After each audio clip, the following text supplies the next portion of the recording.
Thank you. So our company, Klimat X, is a climate solutions business. We are focused on, in some ways, what I would call the world's most effective technology for carbon sequestration, which is photosynthesis. Nature developed this system millions of years ago to pull carbon dioxide from the atmosphere. And, at this stage, nobody has invented a new technology that's more effective or lower cost for pulling carbon out of the atmosphere. And I think sometimes we lose sight of that. I'm a big fan of lots of other technologies as well, but we think that the solution that we offer in terms of reducing emissions in the atmosphere quickly, potentially 25 to 40% reductions in emissions if we addressed all global deforestation and land restoration opportunities, we think this as being, we're the purveyors of nature's technology, and that's the focus of our company. In very simple terms, the primary buyers of our projects at the moment are companies that have made net zero commitments. They are companies that now represent 33% of global market capitalization. And they've told the world that they're going net zero. The regulators have now started saying, well, if you're making these green claims, if it's not greenwashing, you have to show us how you're actually going to do that. And so companies are presenting their plans for emissions reductions, but the balance of the emissions reductions also are going to come from investments into carbon credits from the voluntary market. We also have other customers, governments that want to invest in reforestation, land protection programs. We're in COP in Dubai this week, speaking to national governments about how we can work alongside them. In some ways, we don't really care too much where the capital comes from. It can come from carbon credit markets. It can come from the UN. It can come from philanthropic organizations. What we care about is protecting these ecosystems that have done an amazing job for millions of years in protecting and absorbing carbon from the atmosphere and protecting the planet from everything from sea level rise to temperature changes. But our primary buyers of these credits at the moment are large corporations that have made net zero commitments. On the supply side, again, to keep it very simple, we plant trees or we protect trees, and we plant mangroves or we protect mangroves. And a typical mangrove project, which is a very, very productive ecosystem, can absorb up to 25 tons per hectare of carbon from the atmosphere. The forest projects that we work with can pull 12 to 14 tons per hectare per year out of the atmosphere. So the core of our model is securing ownership in land, working with governments on concessions, planting trees, and we planted 1,400 hectares of trees in the last year in West Africa. We have access to over 100,000 hectares of land for restoration that would generate, from that 100,000 hectares, over 1 million tons a year of emissions reductions from the system. So I always like to start with that so we understand where we're going with this model and what our approach is. What I'm going to share with you quite briefly is some of the highlights of our achievements to date. We've developed a pipeline of over 50 million tons of projects over the last 10 or 15 years as a team. We've restored over 10,000 hectares of land. In terms of our commercial track record, our first large-scale project involved developing a piece of land, doing some initial planting, and then proceeding with a project under a pre-purchase agreement with one of the largest companies in the world, so a Fortune 100 company that's committed to restore with us 25,000 hectares of land in Sierra Leone. The demand for this credit is expected to grow to $30 billion per year by 2030. The interesting thing we found in the last year is some of the largest buyers, the technology companies and the energy companies, despite the economic conditions, we're seeing strong and increased demand from them for carbon credits in general, but in particular for the kinds of credits that we generate, which are associated with restoration. We're seeing prices between $18 and $25 a ton in the market. The average price is much lower. It's dragged down by technology and conservation projects, but we're seeing a very, very strong market in terms of the demand for our projects right now. So far, the existing pipeline of project is about 43 million tons in 4 jurisdictions, worth $2 billion over their lifespan and generating IRRs for conservation projects in the 15 to 20% range, and for our mangrove conservation projects, IRRs of 90% at the project level. We started the company about 2 years ago. We built up this pipeline, and I won't go through all the statistics here, but we built up this pipeline of projects. And we've taken the view that the carbon market needed to change from being small-scale project development focused to thinking more like a resource company. And I would say, nobody would explore for minerals or oil and gas unless they had a public concession and a benefit-sharing agreement with the government. Most carbon projects have failed to do that and have just flown below the radar and tried to avoid too much engagement with government. We approach it exactly the other way around. We think it's, for the scale of projects we work on, we need these concessions, we need these agreements with government, we need strong technical foundations for the project, and we need to recognize that communities and governments are our stakeholders and shareholders with respect to the success of these projects. Our first pre-purchase agreement, which was secured in April of this year, we developed a project that will produce 1.9 million tons from the first 5,000 hectares of land, about 5 times that from the full 25,000 hectares. The contract structure we were able to set up was a pre-purchase agreement. So in simple terms, we invested about $2 million upfront to develop the project. The pre-purchaser invested $2.5 million US to cover all of the initial investment into the forest project restoration. So effectively, we're using our customers' money to complete and plant the projects. All of the capex for the first 2 to 3 years of the project are being paid under that pre-purchase agreement. And that contract structure is just a function of how much demand, unmet demand there is in the market, and the fact corporates are willing to make big upfront commitments to make sure they have the pipeline of projects that they need to meet their net zero obligations. That first contract structure is a 20-year minimum offtake. They have a right to purchase all the tons that are produced from the projects at an index-linked price, and they have a right to extend it out to 30 years. So from an initial upfront investment of around $2 million, we have $110 million of revenue from the first 5,000 hectares and potentially close to $500 million of revenue over the lifespan of the project. This is our executive team, myself and Kev and Neil as the 3 co-founders. We're the largest shareholders in the business. I've been in carbon markets since 2006. I have a PhD in environmental sciences. This is really the main job I've been doing for the last 20 years. Kevin Godlington, who's our director of operations, has planted over the last 20 years 10,000 hectares of sustainable crops across West Africa, and is currently at COP negotiating new agreements with 3 or 4 other jurisdictions. And then Neil Passimo, who runs as director of finance, also CEO of Hanneman Partners and a core member of the team. To the right, I mentioned the statistic around the number of companies making net zero commitments. On the right-hand side here, you can see the brands, the logos of those companies. Most of the oil and gas companies are in this space, and we've spoken to all of them. We're also talking to the tech companies like Microsoft and Apple and Amazon, all of whom have said they want to deliver carbon neutral net zero data and services to their customers. And they're making very large commitments. Apple committed $200 million.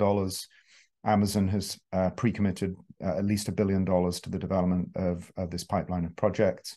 And then banks and airlines also very active. HSBC has a fund that we're working with, we're under due diligence with now, called HSBC Pollination. So very, very strong demand, and sort of surprising to many people how much the corporate world has taken on the obligations that in many ways governments have failed to deliver. In terms of why nature-based solutions, why we focus on this area, firstly, the report that Mark Carney led, the former governor of the Bank of England, led 2 years ago, suggested that for the supply of emissions reductions of this type, 65 to 85% will come from nature-based solutions. So that includes avoided deforestation, restoration, and agriculture projects, as well as blue carbon mangrove projects. So we focused on this portion of the market because it's the largest source of supply. We've also recognized that the cost base for these projects is some of the lowest cost projects that you can invest into. So whereas carbon capture and storage is $100 to $200 a ton, we can develop projects for $10 to $15 a ton. that sequester exactly the same, pull exactly the same carbon out of the atmosphere. The problem that we identified in the market 2 years ago when we started the company was it's a fragmented, small-scale market that's been built around projects of 3,000 to 5,000 hectares, with single project developers focusing on single projects. We recognize that we need to move and think and operate much more like a resource sector company, use pre-purchase agreements and offtake agreements to leverage capital into the projects. And we think about carbon credit production on an industrial scale, the sort of evolution of let's say, the gold market from the 1850s and 60s, when it was just lots of guys running up into the mountains with gold pans and looking for gold, to industrial scale gold production, which we see these days. We're at the frontier of building that kind of scale of carbon credit production in this market. We focus on highly productive, low-cost tropical jurisdictions. 2 reasons for that. First is the trees grow 3 times faster in the tropics than they do in temperate regions. And secondly, land costs or land lease costs are very low and often accompanied by low-cost labor. So, that combination allows us to deploy a lot of capital, but also have direct ownership in the underlying land base. And we pay, lease fees and concessions to governments to ensure that we have that scale of ownership. It's important to talk about some of the large precedent transactions that we've seen in the market. These aren't projects we were involved in, but our technical team was involved in one of them, in the Delta Blue Carbon Project in Pakistan, 350,000 hectares of mangrove restoration, producing 140 million tons of carbon over its lifespan. Pricing for that project was $29 a ton in June. Forward pricing for that project is above $50 a ton. So very, very strong pricing signals from some of these precedents. Wildlife Works, working in 20 projects around the world, has a $200 million financing line from Hartree to cover their project development costs. So we're moving into a space as a public company that a number of private companies have already been active in. We think the public markets are a really important way of giving visibility and participation to public investors, but also we believe that a public market platform is more scalable than 8-year GPLP funds or short-term project finance options. We take a jurisdictional approach. As I said, we go in and speak to government. We secure the rights from government. In Yucatan, we have an agreement with the governor of the state of Yucatan to develop projects across the whole state. In Sierra Leone, our Kev Godlington is there with the delegation from Sierra Leone, with the national delegation, and is negotiating alongside government for many of these transactions. Project types, the dominant project type is land restoration, whether that's forests or mangroves.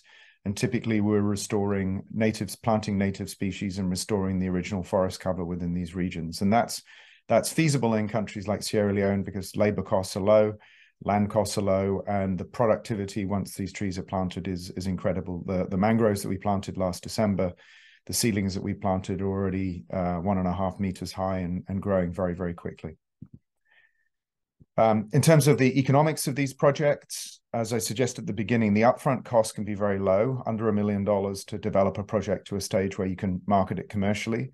That involves scoping, feasibility work, and a project design document or development document, which is basically like a reserve statement for the project. It quantifies how much carbon will be sequestered over 30 years. And once we have that in hand, we can market that to corporates and to funds and to buyers within the market. Once you develop the project, you get a very long tail of credits. So, relative to the upfront investment across our projects of a maximum of about $40 million, will generate $2 billion of revenue over the lifespan of those projects. So from a kind of equity perspective, very strong returns on our equity at the company level. We talk about the revenue profile of these conservation projects versus restoration projects. This graph just shows the amount of carbon sequestered over time. So this would typically be over 20 to 30 years, and the volume of tons that we produce. So conservation projects, for a mangrove, when you conserve the area, you get credit for between 400 and 600 tons per hectare, and you sustain and maintain that mature mangrove forest for, in perpetuity effectively. So you get this big bump of credits up front, and then this long tail of credits from a mature project. For a restoration project, it's more like a traditional S-curve growth model. So very little carbon in the first 2 to 3 years, but then rapidly growing to 10 to 15 tons per hectare per year.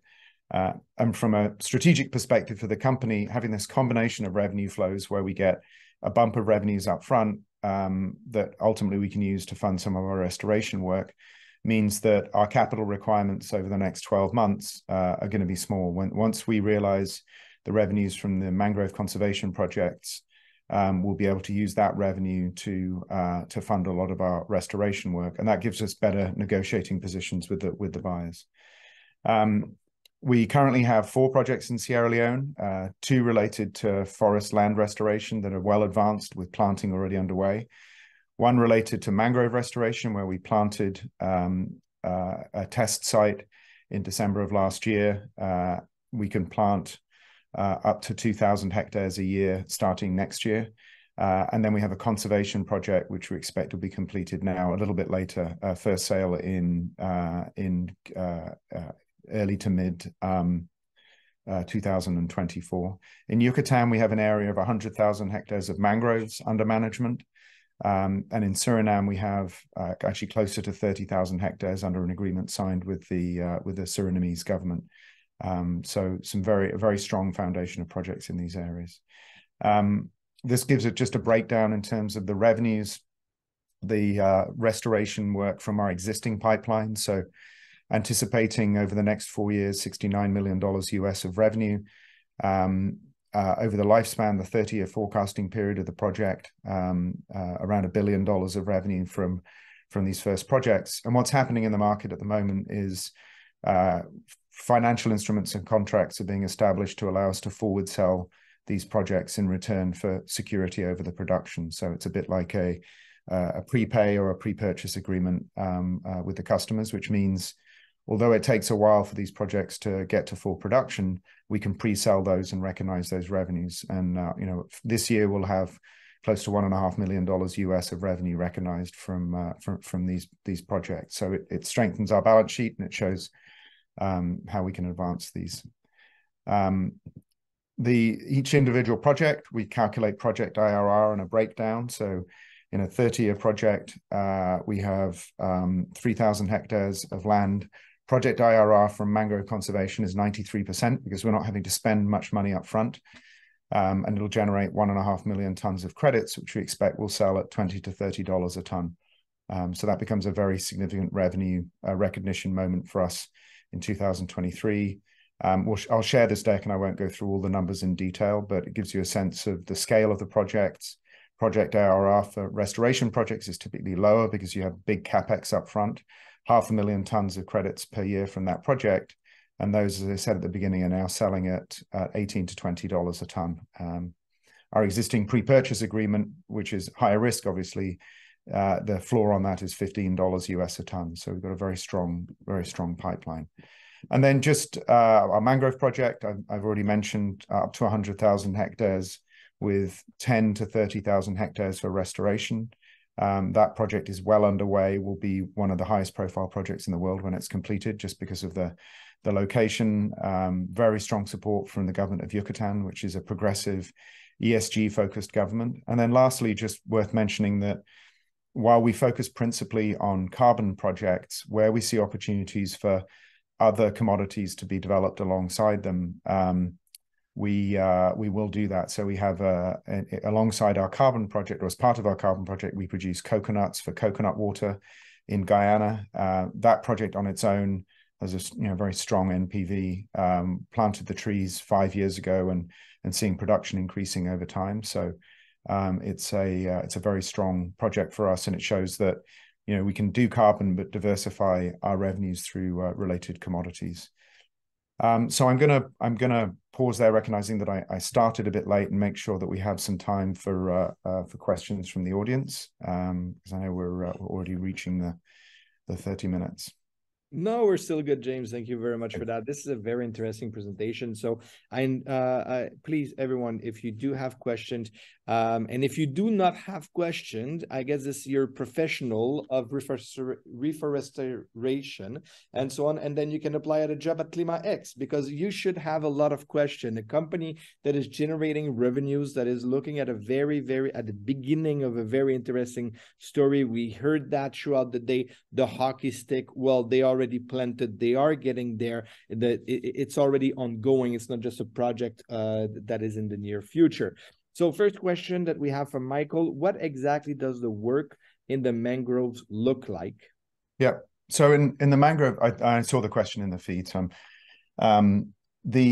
with mangroves, you don't plant seedlings. Every year the mangrove produces what's called a propagule, which is really just a clone of the tree, and it drops onto the ground near the tree. We harvest those and we move them to areas that have been heavily degraded by rice paddies, or just harvesting for timber, for firewood, and we directly plant those propagules into the ground. We did a test site of 15 hectares last year to see if that would work, and the growing rate has been very good. So once the trees start to grow and reform and reestablish the full mangrove area, there is a maintenance requirement over time, and that maintenance is provided by out of the revenues from the sale of the projects. Once the mangroves are mature, it's really just a case of ensuring there's no illegal activity. And part of that project is making sure the people who own the land under the mangroves have alternative sources of income and firewood.